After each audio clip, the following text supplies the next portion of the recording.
be extended a little bit. Like take the position of you and I not believing in the Loch Ness Monster, and consider that if the Loch Ness Monster does exist and we don't believe in the Loch Ness Monster, we burn in hell eternally.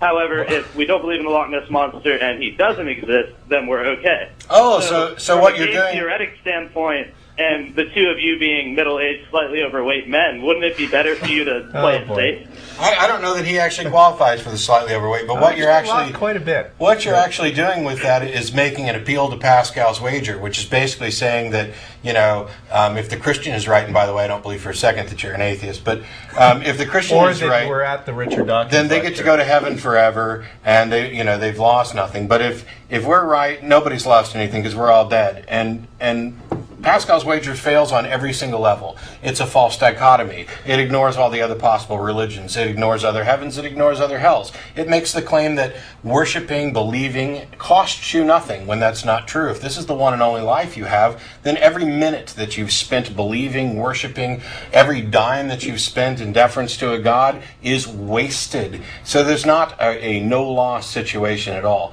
And also, just because you happen to believe in one particular God doesn't mean you've avoided the hell of some other one. It's flawed start to finish, whether you use the Loch Ness Monster or Jeebus.